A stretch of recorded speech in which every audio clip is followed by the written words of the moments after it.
तो जय हिंद दोस्तों, नमस्कार। आप सभी को बता दें कि ज्ञान बिंदु जीएस एकेडमी के द्वारा 20 दिसंबर को एक नया डेली टेस्ट सीरीज शुरू हुआ है, जिसमें आपको टोटल 20 सेट कराया जाएगा। उसी 20 सेट में से डेली एक सेट यहां पर हम फ्री में उपलब्ध करवाएंगे। अगर आप भी बिहार एसएससी या बिहार दरोगा की तैयारी करते हैं तो इस डेली टेस्ट सीरीज से जुड़ जाइए, ताकि जो आने वाला परीक्षा है इसमें आप बेहतर कर सके। तो चलिए देखते हैं सेट नंबर 4 के क्वेश्चन नंबर पहला से, क्योंकि सेट नंबर 3 तक हमने कंप्लीट करा दिया था। क्वेश्चन नंबर पहला में दिया है दोस्तों, निम्नलिखित में से कौन एक अपराधों के लिए दोष सिद्ध के संबंध में संरक्षण यानी अनुच्छेद 20 से संबंधित नहीं है। निम्नलिखित में से कौन एक अपराधों के लिए दोष सिद्ध के संबंध में संरक्षण यानी अनुच्छेद 20 से संबंधित नहीं है।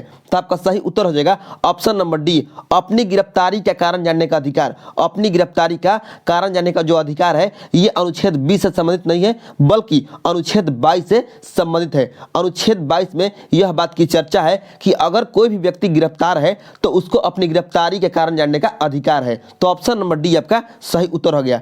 अब है ऑप्शन नंबर ए में अपने ही विरुद्ध, ऑप्शन नंबर ए में है अपने ही विरुद्ध गवाही देने से संरक्षण, यानी किसी भी व्यक्ति को अपने ही विरुद्ध गवाही देने के लिए बाध्य नहीं किया जा सकता है। तो इस बात की चर्चा है अनुच्छेद 20 के क्लाउज 3 में। अब है ऑप्शन नंबर बी में दोहरे दंड से संरक्षण, यानी इस बात की चर्चा है अनुच्छेद 20 के क्लाउज 2 में। दोहरे दंड से संरक्षण की जो चर्चा है अनुच्छेद 20 के क्लाउज 2 में है। अब है आपका ऑप्शन नंबर सी में भूत लक्ष्य हो गया, यहाँ पर थोड़ा सा टाइपिंग मिस्टेक की वजह से मूत लक्ष्य हो गया है। भूत लक्ष्य दांडिक विधियों से संरक्षण, और इस बात की जो चर्चा है अनुच्छेद 20 के क्लाउज 1 में है। ठीक है, तो इसको भी याद रखिएगा। तो आपका सही उत्तर हो गया ऑप्शन नंबर डी। नेक्स्ट आपका 2 नंबर क्वेश्चन, चतुर्थ बौद्ध संगीति कश्मीर में किसके नेतृत्व में हुई थी। चतुर्थ बौद्ध संगीति कश्मीर में किसके नेतृत्व में हुई थी। तो आपका सही उत्तर हो जाएगा कनिष्क, यानी ऑप्शन नंबर डी आपका सही उत्तर हो जाएगा। आपको बता दें कि जो चतुर्थ बौद्ध संगीति हुआ था ये कुषाण वंश के शासक कनिष्क के नेतृत्व में हुआ था, और इसकी अध्यक्षता यानी चतुर्थ बौद्ध संगीति की अध्यक्षता वसुमित्र ने किया था, और उपाध्यक्ष अश्वघोष थे। उपाध्यक्ष अश्वघोष थे। ठीक है, इस बात को भी याद रखिएगा। और आपको सबसे बड़ी बात यह है कि चतुर्थ बौद्ध सम्मेलन में ही, चतुर्थ बौद्ध सम्मेलन के समय ही बौद्ध धर्म जो है 2 भागों में विभाजित हो गया, हीनयान और महायान। इस बात को भी याद रखिएगा। नेक्स्ट आपका 3 नंबर क्वेश्चन, तेलुगु गंगा परियोजना किस नदी पर निर्मित है। तेलुगु गंगा परियोजना किस नदी पर निर्मित है। तो आपका सही उत्तर हो जाएगा कृष्णा नदी पर निर्मित है। नेक्स्ट आपका 4 नंबर क्वेश्चन, राष्ट्रपति के वित्तीय शक्तियां यानी फाइनेंशियल पावर्स, राष्ट्रपति के वित्तीय शक्तियों के संदर्भ में विचार कर सही उत्तर का चयन से कूट कीजिए। ठीक है, चयन कूट से कीजिए।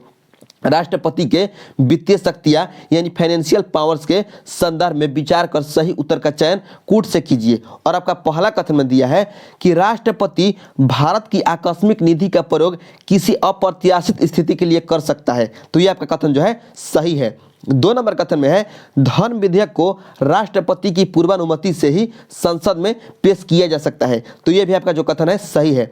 3 नंबर में है कि धन विधेयक को राष्ट्रपति संसद के पुनर्विचार के लिए लौटा सकता है। तो ये आपका कथन जो है गलत है। 4 नंबर कथन में है अनुदान की कोई भी मांग उसकी सिफारिश के बिना नहीं की जा सकती है। तो ये भी आपका जो कथन है सही है। तो कौन गलत है, 3 नंबर कह रहा है कि कौन सा सही उत्तर है। तो 1, 2 और 4 है, यानी ऑप्शन नंबर बी आपका सही उत्तर हो जाएगा, केवल 1, 2 और 4। नेक्स्ट आपका 5 नंबर क्वेश्चन, 1857 के विद्रोह, 1857 के विद्रोह जिसे सिपाही विद्रोह भी कहा जाता है, 1857 के विद्रोह के दिनों में इनमें से किसे डंका शाह के नाम से जाना जाता था। डंका शाह के नाम से जाना जाता था। तो आपका सही उत्तर हो जाएगा मौलवी अहमदुल्ला शाह को, मौलवी अहमदुल्ला शाह को डंका शाह के नाम से जाना जाता था। नेक्स्ट आपका 6 नंबर क्वेश्चन, आधुनिक भारत की पहली रेशम मिल की स्थापना ईस्ट इंडिया कंपनी द्वारा कब और कहां की गई थी। तो आपका सही उत्तर हो जाएगा 1832 ईस्वी में हावड़ा में। 1832 में हावड़ा में ईस्ट इंडिया द्वारा पहला कंपनी, रेशम मिल की पहली कंपनी स्थापना की गई थी। ठीक है, आपको बता दें कि 1876 ईस्वी में कानपुर में प्रथम ऊनी वस्त्र उद्योग की स्थापना हुआ था। प्रथम ऊनी वस्त्र उद्योग की स्थापना हुआ था कानपुर में, कब, 1876 में। अब है आपका ऑप्शन नंबर सी में 1881 घारीवाल पंजाब। 1881 में घारीवाल यानी जो कि पंजाब में है, घारीवाल में दूसरा ऊनी वस्त्र उद्योग की स्थापना हुआ था। ठीक है, 1881 में। अब है आपका ऑप्शन नंबर डी में 1854 मुंबई। आपको बता दें कि जो कावस जी डाबर थे, कावस जी डाबर द्वारा प्रथम सूती वस्त्र उद्योग की स्थापना 1854 में मुंबई में किया गया था। इस बात को भी याद रखिएगा। तो इसका सही उत्तर हो गया ऑप्शन नंबर ए। नेक्स्ट है आपका 7 नंबर क्वेश्चन, विचार कीजिए। और आपका पहला कथन में दिया है कि प्रोटेम स्पीकर की नियुक्ति राष्ट्रपति द्वारा की जाती है, जो सामान्यतः लोकसभा का सबसे वरिष्ठतम सदस्य होता है। तो ये आपका कथन है, बिल्कुल सही है। ठीक है। 2 नंबर कथन में है कि प्रोटेम स्पीकर नवनिर्वाचित सदस्यों एवं लोकसभा अध्यक्ष को शपथ ग्रहण करवाता है। तो ये जो आपका कथन है गलत है। आपको बता दें कि जो प्रोटेम स्पीकर है ये केवल उन जो सदस्य है लोकसभा के सदस्यों का जो है शपथ ग्रहण करवाता है, न कि लोकसभा के अध्यक्ष को। लोकसभा के अध्यक्ष को शपथ ग्रहण नहीं करवाता है। ठीक है। तो इसलिए आपका कथन नंबर 2 जो है गलत है। तो आपका सही उत्तर हो जाएगा ऑप्शन नंबर ए, केवल एक सही है। नेक्स्ट है आपका 8 नंबर क्वेश्चन, निम्नलिखित में से किस युद्ध के दौरान फौज के टिकान यानी फौज के टिकने की जगह सरहद की रक्षा करने और धावा आरंभ करने के लिए सामरिक स्थान के रूप में प्रयोग करने के लिए एक पहाड़ी हिल स्टेशन के रूप में शिमला की स्थापना की गई थी। कह रहा है क्वेश्चन कि किस युद्ध के दौरान फौज के टिकने के लिए, सरहद की रक्षा करने के लिए और धावा बोलने के लिए यानी धावा को आरंभ करने के लिए सामरिक स्थान के रूप में शिमला की स्थापना की गई थी। तो आपका सही उत्तर हो जाएगा option number C, Anglo Gorkha युद्ध के समय। एंग्लो गोरखा युद्ध के समय 1814 से 16 में 1814 से 16 में एंग्लो गोरखा युद्ध हुआ था। उसी समय शिमला की स्थापना हुआ था। ठीक है। नेक्स्ट है आपका 9 नंबर क्वेश्चन। 9 में दिया है कि निम्नलिखित में से सही युग्म का चयन करें। और यहाँ पर इस साइड में जिला का नाम दिया है और यहाँ पर भारतीय जनगणना से संबंधित है। तो चलिए देखते हैं। ऑप्शन नंबर ए में दिया है कि भारत का सर्वाधिक लिंगानुपात वाला जिला शेरछिप है, जो कि मिजोरम का जिला है। तो ये जो आपका कथन है यह ऑप्शन है गलत है। क्यों गलत है? क्योंकि भारत का जो सर्वाधिक लिंगानुपात वाला जिला है दोस्तों, ये शेरछिप नहीं है बल्कि माहे जिला है, जो कि पुडुचेरी केंद्र शासित प्रदेश में स्थित है। माहे जिला जो कि पुडुचेरी में स्थित है, वो जो है भारत का सर्वाधिक लिंगानुपात वाला जिला है। ठीक है। इस बात को याद रखिएगा। भारत का सर्वाधिक लिंगानुपात वाला जिला कौन है? तो माहे जिला है, जो कि पुडुचेरी में है। और वहां पर 1176 महिला 1000 पुरुष पर स्थित है। ठीक है। अब है ऑप्शन नंबर बी में देखते हैं। अब आइए ऑप्शन नंबर बी को देखते हैं। ऑप्शन नंबर बी में है कि भारत का सबसे साक्षर जिला माहे पुडुचेरी। तो ये जो है गलत है। क्यों गलत है? क्योंकि भारत का सबसे साक्षर जिला जो है, सबसे साक्षर जिला वह है शेरछिप, जो कि मिजोरम में स्थित है। मिजोरम का शेरछिप जिला जो है ये भारत का सबसे साक्षर जिला है और वहाँ का साक्षरता दर है 98.76%। ठीक है। इस बात को याद रखिएगा। अब है ऑप्शन नंबर सी में भारत का न्यूनतम आबादी वाला क्षेत्र दिबांग घाटी अरुणाचल प्रदेश। तो ये आपका सही है, क्योंकि भारत का न्यूनतम आबादी वाला जो क्षेत्र है वह है अरुणाचल प्रदेश का दिबांग घाटी। ऑप्शन नंबर डी में है भारत का न्यूनतम साक्षर जिला दमन। तो ये जो है गलत है, क्योंकि जो भारत का न्यूनतम साक्षर जिला है वह दमन नहीं है बल्कि मध्य प्रदेश का अलीराजपुर है। मध्य प्रदेश का अलीराजपुर है और वहां का साक्षरता दर है मात्र 32%। ठीक है। मात्र 32%। ठीक है। तो इसका सही उत्तर हो गया ऑप्शन नंबर सी। नेक्स्ट है आपका 10 नंबर क्वेश्चन, निम्नलिखित युगों पर विचार कीजिए। निम्नलिखित युगों पर विचार कीजिए। और आपका पहला कथन में दिया है कि तारांकित प्रश्न ऐसे प्रश्नों का उत्तर मंत्री द्वारा लिखित रूप में दिया जाता है। तो ये जो आपका कथन है गलत है। आपको बता दें कि दोस्तों कि जो तारांकित प्रश्न होता है, तारांकित प्रश्न ऐसे प्रश्न होते हैं जिनका उत्तर मंत्रियों द्वारा मौखिक रूप से दिया जाता है, न कि लिखित रूप से। लिखित रूप से नहीं दिया जाता है बल्कि मौखिक रूप से दिया जाता है। ठीक है। और तारांकित प्रश्न पर पूरक प्रश्न पूछे जा सकते हैं। इस बात को भी याद रखिएगा। अब कथन नंबर 2 में है अतारांकित प्रश्न ऐसे प्रश्न होते हैं जिसका उत्तर मंत्री द्वारा मौखिक रूप से दिया जाता है। तो ये आपका गलत है। आपको बता दें अतारांकित प्रश्न ऐसे प्रश्न होते हैं जिनका उत्तर मंत्री द्वारा मौखिक रूप से नहीं बल्कि लिखित रूप से यानी लिख कर दिया जाता है। ठीक है। अब है कथन नंबर 3 में अल्प सूचना प्रश्न ऐसे प्रश्न होते हैं जिनका संबंध किसी लोक महत्व के तत्कालीन विषय से होता है। तो ये आपका कथन जो है सही है। 4 नंबर कथन में है शून्यकाल। इस अवधि में यानी शून्यकाल की अवधि में संसद सदस्य बिना किसी पूर्व अनुमति के प्रश्न उठा सकते हैं। तो ये जो आपका कथन है सही है। तो कह रहा है कि उपयुक्त में कौन सा कथन सही है? तो 2 और 4 यानी ऑप्शन नंबर बी आपका सही उत्तर हो जाएगा। Next 11 number question, British Bharat में किस राजनीतिज्ञ ने उस पाकिस्तान का विरोध किया था जिसका अर्थ मुस्लिम राज यहाँ और हिंदू राज कहीं और होता? ब्रिटिश भारत में किस राजनीतिज्ञ ने उस पाकिस्तान का विरोध किया था जिसका अर्थ मुस्लिम राज यहाँ और हिंदू राज कहीं और होता? तो आपका सही उत्तर हो जाएगा सिकंदर हयात खान ने, सिकंदर हयात खान ने। नेक्स्ट है आपका 12 नंबर क्वेश्चन, और 12 में दिया है कि आपदा न्यूनीकरण हेतु 1994 में पहला विश्व सम्मेलन कहाँ आहूत की गई थी? आपदा न्यूनीकरण हेतु 1994 में पहला विश्व सम्मेलन कहाँ आहूत की गई थी, यानी कहाँ पर शुरू की गई थी? आहूत का मतलब होता है शुरू करना। तो आपका सही उत्तर हो जाएगा Yokohama, Punjab, sorry Japan, Yokohama Japan. Yokohama जो है जापान का शहर है एक, ठीक है। और यहाँ पर आपदा न्यूनीकरण हेतु 1994 में विश्व का पहला विश्व सम्मेलन आहूत की गई थी। नेक्स्ट आपका 13 नंबर क्वेश्चन, और 13 में दिया है कि 1935 के अधिनियम द्वारा स्थापित संघ द्वारा अवशिष्ट शक्तियां निम्नलिखित में से किसको प्रदान की गई थी? 1935 के अधिनियम द्वारा स्थापित संघ द्वारा अवशिष्ट शक्तियां निम्नलिखित में से किसको प्रदान की गई थी? तो आपका सही उत्तर हो जाएगा प्रांतीय गवर्नरों को, प्रांतीय गवर्नरों को, यानी ऑप्शन नंबर डी आपका सही उत्तर हो जाएगा। नेक्स्ट आपका 14 नंबर क्वेश्चन, निम्नलिखित कथनों पर विचार कीजिए। और आपका पहला कथन दिया है कि प्रथम संगम पांड्य राजाओं की राजधानी कपाटपुरम में आयोजित की गई थी या किया गया था। तो ये जो कथन है गलत है, क्योंकि जो प्रथम संगम था दोस्तों, आपको बता दें, प्रथम संगम पांड्य राजाओं की राजधानी कपाटपुरम में नहीं, बल्कि पांड्य राजाओं की पहली राजधानी मदुरई में किया गया था, ठीक है, मदुरई में आयोजित किया गया था, इसलिए जो है गलत है। 2 नंबर में है कि प्रथम संगम की अध्यक्षता अगस्त ऋषि ने की थी। तो ये जो आपका कथन है सही है। तो कह रहा है कि उपयुक्त में कौन सा कथन सत्य है? तो केवल 2, यानी ऑप्शन नंबर बी आपका सही उत्तर हो जाएगा।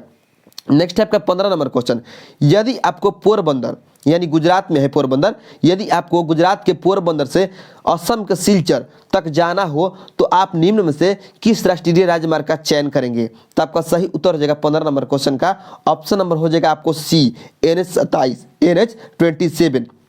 आपको बता दें कि जो NH27 है यानी NH27, ये गुजरात के पोरबंदर को असम के सिलचर से जोड़ता है, ठीक है। अब है NH53 क्या करता है दोस्तों? तो आपको बता दें कि जो NH53 है यह गुजरात के हजीरा, गुजरात में एक शहर है हजीरा, गुजरात के हजीरा को उड़ीसा के पारादीप से जोड़ता है, ठीक है। गुजरात के हजीरा को उड़ीसा के पारादीप से कौन जोड़ता है? तो NH53, ठीक है, इस बात को याद रखिएगा। अब है आपका NH6 किसको जोड़ता है? तो आपको बता दें कि मेघालय के जोरबाट को मिजोरम के शिलिंग, मेघालय के जोरबाट को मिजोरम के शिलिंग से जोड़ता है NH6, ठीक है। अब है आपका NH19, ठीक है। NH19 जो है इसका नाम बदल दिया गया है और इसका ही पहले नाम था NH2 जो है मतलब NH19 का ही पुराना नाम था, ठीक है। और जो NH19 है दोस्तों ये कोलकाता से दिल्ली को जोड़ता है, कोलकाता से दिल्ली को जोड़ता है। तो इस क्वेश्चन का सही उत्तर हो गया ऑप्शन नंबर सी, NH27 जो है, जो पोरबंदर है गुजरात में, गुजरात के पोरबंदर को असम के सिलचर से जोड़ता है, ठीक है। नेक्स्ट है आपका 16 नंबर क्वेश्चन, संसद की संयुक्त बैठक के लिए गणपूर्ति यानी कोरम क्या है? तो आपका सही उत्तर हो जाएगा 16 नंबर क्वेश्चन का, आपको बता दें, हो जाएगा ऑप्शन नंबर हो जाएगा सी, ठीक है। आइए ऑप्शन नंबर सी को देखते हैं। ऑप्शन नंबर सी में है सदन के सदस्यों की कुल संख्या का 1/10, ठीक है, यानी ऑप्शन नंबर सी आपका सही उत्तर हो गया।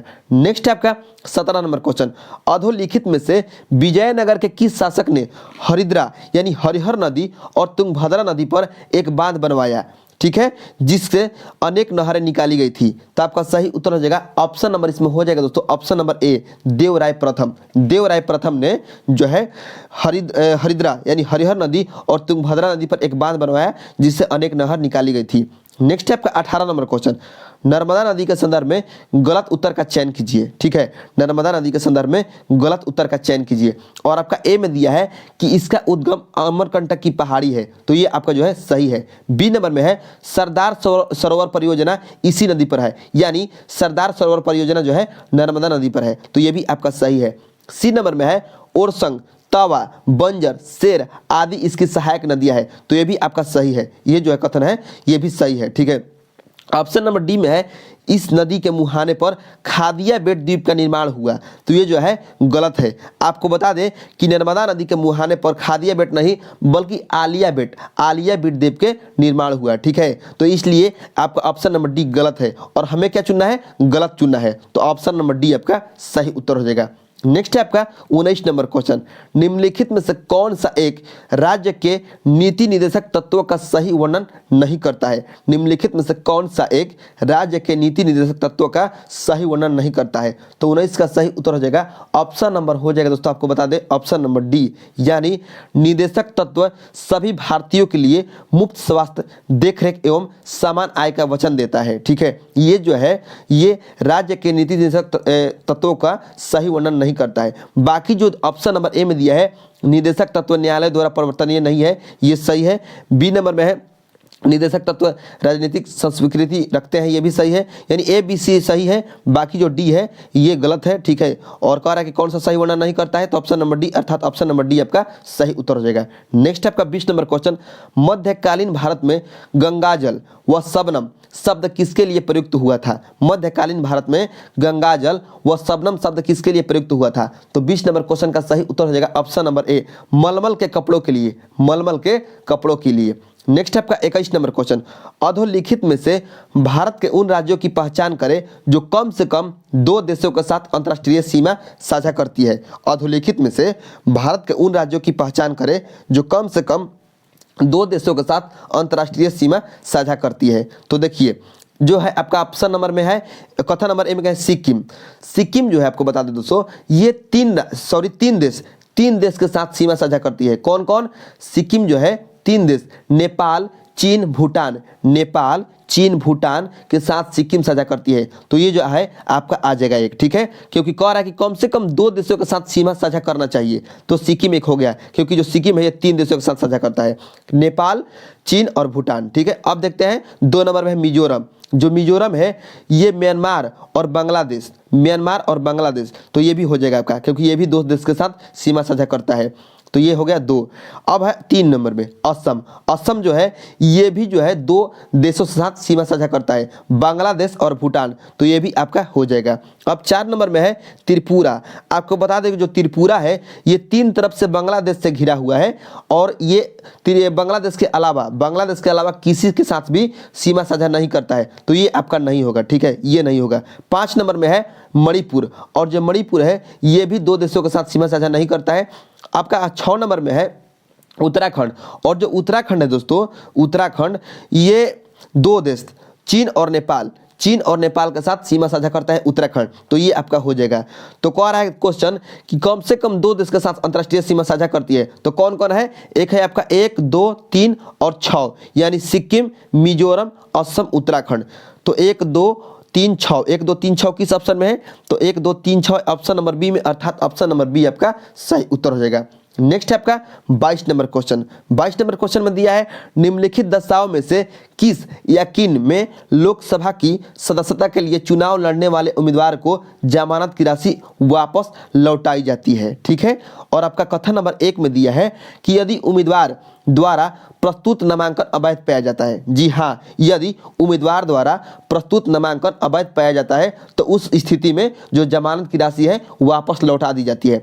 अब कथन नंबर 2 में है वैध पाए जाने के बावजूद उम्मीदवार अपना नामांकन वापस ले लेता है, तो ये भी सही है। ठीक है, ये भी सही है। ठीक है, यदि मतलब वैध पाए जाने के बाद, यानी उम्मीदवार वैध है, ठीक है, उसके बाद भी अगर उम्मीदवार अपना नामांकन वापस लेता है तो उस समय भी जमानत की जो राशि है उसको वापस दी जाती है। 3 नंबर में है उम्मीदवार चुनाव में पराजित हो जाता है परंतु वह मतदान में डाले गए कुल वैध मतों का 1/6 प्राप्त कर लेता है। जी हाँ, ये भी सही है, क्योंकि अगर कोई भी उम्मीदवार है चुनाव हार जाता है लेकिन वह मतदान में डाले गए कुल वैध मतों का 1/6 अगर प्राप्त किया है तो उसको उस स्थिति में भी उसको जमानत की राशि जो है दी जाएगी। तो आपका सही उत्तर हो जाएगा ऑप्शन नंबर बी, 1, 2 और 3 तीनों का तीनों कथन सही है। नेक्स्ट है आपका 23 नंबर क्वेश्चन, निम्नलिखित में से किस नगर या किन नगरों का निर्माण फिरोज शाह तुगलक ने करवाया था। तो आपका सही उत्तर हो जाएगा इसमें, आपको बता दें फिरोज शाह तुगलक जो है फतेहाबाद का निर्माण करवाया था, उसके बाद निर्माण करवाया था आपको बता दें फैजाबाद का, उसके बाद निर्माण करवाया था आपको बता दें हम फिरोजाबाद का। ठीक है, फिरोजाबाद का निर्माण करवाया था। तो आपका हो जाएगा इसमें 1, 2 हो जाएगा। ठीक है, 1, 2, 3 नहीं होगा, सॉरी 3 नहीं होगा, फैजाबाद का निर्माण नहीं करवाया था, फैजाबाद का निर्माण नहीं करवाया था, फिरोजाबाद का करवाया था, फतेहाबाद का करवाया था, और उसके बाद आपको बता दें हम करवाया था ये जौनपुर का। उसके बाद आपका हो जाएगा हिसार, फिरोजा और फिरोजपुर, यानी 1, 2, 4, 5, 6। ठीक है। फैजाबाद को छोड़कर इन सभी शहरों का या सभी नगरों का निर्माण फिरोज शाह तुगलक ने करवाया था। तो आपका सही उत्तर हो गया 1, 2, 4, 5, 6, यानी ऑप्शन नंबर सी आपका सही उत्तर हो गया। ठीक है। नेक्स्ट है आपका 24 नंबर क्वेश्चन। आइए 24 नंबर क्वेश्चन को देखते हैं। 24 नंबर क्वेश्चन में दिया है दोस्तों कि निम्नलिखित में से किस वर्ष भारत में ब्रिटिश काल में बजट की व्यवस्था का शुभारंभ किया गया। निम्नलिखित में से किस वर्ष भारत में ब्रिटिश काल में बजट की व्यवस्था का शुभारंभ किया गया। तो 24 का सही उत्तर हो जाएगा ऑप्शन नंबर ए 1860 में। 1860 में जेम्स विल्सन द्वारा जो है बजट की व्यवस्था का शुभारंभ किया गया। ठीक है। नेक्स्ट है आपका 25 नंबर क्वेश्चन। लोकतंत्र के बारे में निम्नलिखित कथनों पर विचार कीजिए। और आपका पहला कथन में दिया है दोस्तों, पहला कथन में कि इसमें लोगों द्वारा निर्वाचित सरकार का गठन होता है। तो ये आपका कथन सही है। 2 नंबर कथन में है लोकतंत्र में वर्तमान में सत्तासीन लोगों की हारने की संभावना काफी होती है। लोकतंत्र में यानी जो अभी वर्तमान में सरकार में है, सत्ता में है, उसके हारने की संभावना काफी होती है। तो ये बात भी सही है। 3 नंबर में है प्रत्येक मत का मूल्य एक ही होता है। तो ये भी बात सही है आपका। तो सही उत्तर हो जाएगा ऑप्शन नंबर बी 1, 2 और 3 तीनों सही है। नेक्स्ट है आपका 26 नंबर क्वेश्चन। सूची 1 को सूची 2 से सम्मिलित कीजिए। ठीक है। तो चलिए देखते हैं इसको। तो देखिए यहाँ पर दिया है ए नंबर में मुस्तौफी, और जो मुस्तौफी है ये इसको महालेखाकार को मुस्तौफी कहा जाता था। बी नंबर में है मीर आतिश जो है ये तोप खाने का निरीक्षक होता था। ठीक है। जो मीर ए बर्र है ये वन अधीक्षक होता था। और डी में है नाजिर ए बयूतात, ये होता था शाही कारखानों के वित्तीय आय व्यय का लेखा जोखा। ठीक है। तो आपका सही उत्तर हो जाएगा 1, 2, 3, 4, यानी ऑप्शन नंबर ए आपका सही उत्तर हो जाएगा। नेक्स्ट है आपका 27 नंबर। निम्नलिखित उच्चावच आकृतियों पर ध्यान कीजिए। ठीक है, ध्यान दीजिए। और कह रहा है कि उपरोक्त यानी जो भी यहाँ पर लिखा गया है, उपरोक्त उच्चावच आकृतियों का पश्चिम से पूर्व की ओर बढ़ते हुए सही क्रम बताइए। यानी पश्चिम से लेकर पूर्व के बढ़ते हुए क्रम में बताना है। ठीक है। तो सबसे पहले देखिए इसमें हो जाएगा, आपको बता दें हम, सबसे पहले आपको हो जाएगा 27 नंबर क्वेश्चन का देखते हैं अच्छे से। चलिए इसको समझते हैं हम। 27 नंबर क्वेश्चन में सबसे पहले होगा, देखिए इसमें हो जाएगा आपका महादेव पर्वत श्रृंखला। ठीक है। ये कहाँ पर है? ये है मध्य प्रदेश में। 2 नंबर में हो जाएगा आपका मैकाल पर्वत श्रेणी, ये भी कहाँ पर है? तो ये भी है आपका मध्य प्रदेश में। 3 नंबर में छोटा नागपुर, तो ये हो जाएगा झारखंड में। ठीक है, छोटा नागपुर झारखंड में। और 4 नंबर में खासी पहाड़ी जो कि मेघालय में है, गारो खासी जयंतिया। ठीक है, खासी पहाड़ियाँ है मेघालय में। तो देखिए आप मिलाएंगे, जब नक्शा को देखेंगे तो सबसे पहले पश्चिम में आपको मध्य प्रदेश मिलेगा। तो मध्य प्रदेश में कौन कौन से है? महादेव पर्वत श्रृंखला और मैकाल पर्वत। तो आपका मध्य प्रदेश हो गया पश्चिम में, तो 1, 2 हो गया। उसके बाद आपका झारखंड आएगा, तो उसके बाद आपका छोटा नागपुर हो जाएगा। तो 1, 2, 3, 4, यानी 1, 2, 3, 4 किस ऑप्शन में है? तो ऑप्शन नंबर ए में है, अर्थात ऑप्शन नंबर ए आपका सही उत्तर हो जाएगा। नेक्स्ट है आपका 28 नंबर क्वेश्चन। आइए 28 नंबर क्वेश्चन को देखते हैं। 28 में है कि अविश्वास प्रस्ताव के संदर्भ में गलत उत्तर का चयन कीजिए। ठीक है, गलत उत्तर का चयन कीजिए। और आपका ए नंबर में दिया है कि लोकसभा में इसे स्वीकार करने का कारण बताना अनिवार्य है। तो ये जो कथन है ये गलत है, क्योंकि जो अविश्वास प्रस्ताव है दोस्तों, इसको लोकसभा में स्वीकार करने का कारण बताना अनिवार्य नहीं है। ठीक है, इसलिए आपका जो है गलत है। और हमें क्या चुनना है? गलत उत्तर चुनना है, अर्थात ऑप्शन नंबर ए ही आपका सही उत्तर हो जाएगा। बाकी बी सी डी जो है सही है, इसको पढ़ लीजिएगा। नेक्स्ट है आपका 29 नंबर क्वेश्चन। उत्तरकालीन मुगल काल के सैयद बंधुओं के बारे में निम्नलिखित में से कौन सा कथन सत्य नहीं है? ठीक है, कौन सा कथन जो है सत्य नहीं है, यानी कौन सा कथन गलत है? तो चलिए देखते हैं इसको। ए नंबर में दिया है वे जहादार शाह को सत्ता में लाए। तो ये जो आपका कथन है गलत है। आपको बता दें कि जो सैयद बंधु हैं ये जहादार शाह को सत्ता में नहीं लाए थे। आपको बता दें कि जहादार शाह को सत्ता में लाने का काम जुल्फिकार खान ने किया था। जुल्फिकार खान ने किया था। ठीक है, आपको बता दें कि जो जहादार शाह थे इनको सत्ता में लाने यानी इनको सिंहासन पर बैठाने का काम जुल्फिकार खान ने किया था, न कि सैयद बंधु किए थे। तो हमें क्या चुनना है? गलत कथन चुनना है। और ये जो ऑप्शन नंबर ए में देख रहे हैं आप, ये गलत है, अर्थात ऑप्शन नंबर ए ही आपका सही उत्तर हो जाएगा। नेक्स्ट आपका 30 नंबर क्वेश्चन। अधोलिखित में कौन एक पोलिनेशिया द्वीप समूह का भाग नहीं है? कौन एक पोलिनेशिया द्वीप समूह का भाग नहीं है? तो 30 नंबर क्वेश्चन का आपका सही उत्तर हो जाएगा ऑप्शन नंबर डी, तीनियन।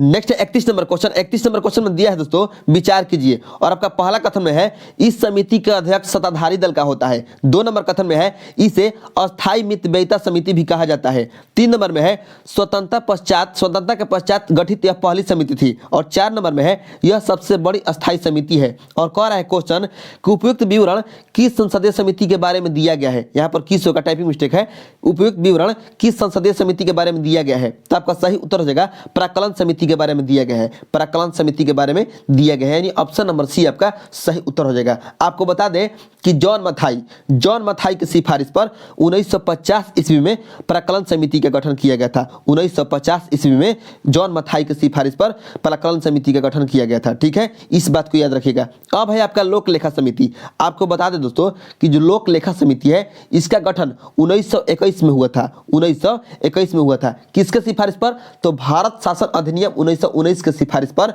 1921 ईस्वी में लोक लेखा समिति का गठन हुआ था। ठीक है, अब है आपका लोक उपक्रम समिति। जो लोक उपक्रम समिति है इसका जो गठन है कृष्ण मेनन समिति के सिफारिश पर हुआ था। कृष्ण मेनन समिति के सिफारिश पर लोक उपक्रम समिति का गठन 1964 में हुआ था। ठीक है, 1964 में। अब नेक्स्ट है आपका अधीनस्थ विधान संबंधी समिति। अधीनस्थ विधान संबंधी समिति, और इसका जो गठन है इसका गठन 1953 में हुआ था। 1953 में हुआ था। तो इस बात को भी याद रखिएगा। तो इसका सही उत्तर हो गया प्राक्कलन समिति। नेक्स्ट आपका 32 नंबर क्वेश्चन, और 32 में दिया है कि 1939 ईस्वी में निम्न में से किसे all India state people Congress का अध्यक्ष चुना गया। 1939 ईस्वी में निम्न में से किसे all India state people Congress चुना गया। तो 32 का सही उत्तर हो जाएगा option number C Jawaharlal Nehru को। जवाहरलाल नेहरू को। नेक्स्ट आपका 33 नंबर क्वेश्चन, गोरम घाट दर्रा भाग है किसका।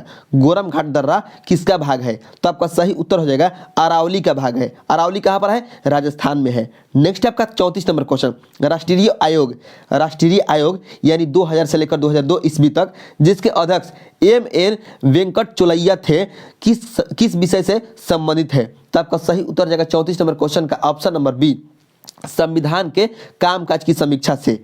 नेक्स्ट है आपका 35 नंबर, भारत में स्वराज पार्टी की स्थापना निम्नलिखित में से किन कारणों से की गई थी। और आपका पहला कथन दिया है कि गांधी जी द्वारा असहयोग आंदोलन वापस लेना। तो ये आपका सही है। 2 नंबर में है काउंसिलों में प्रवेश कर अंग्रेजों को मनमाने ढंग से कार्य न करने देने हेतु। तो ये भी आपका सही है। ठीक है, अब 3 नंबर में है भारतीय द्वारा इस आशय की अनुभूति की उन्हें प्रशासन का अनुभव प्राप्त करना चाहिए। तो ये आपका गलत है। तो कह रहा है कि कौन सा सही है। तो 1 और 2 यानी ऑप्शन नंबर ए आपका सही उत्तर हो जाएगा 35 नंबर क्वेश्चन का। नेक्स्ट है आपका 36 नंबर, भारतीय जंगली गधा यानी घुड़खर अभयारण्य अवस्थित है कहाँ पर। तो ये है गुजरात के कच्छ के रण में। गुजरात के कच्छ के रण में भारतीय जंगली गधा यानी घुड़खर अभयारण्य अवस्थित है। नेक्स्ट है आपका 37 नंबर, राष्ट्रीय बाल अधिकार संरक्षण आयोग जो है राष्ट्रीय बाल अधिकार संरक्षण आयोग कब स्थापित की गई।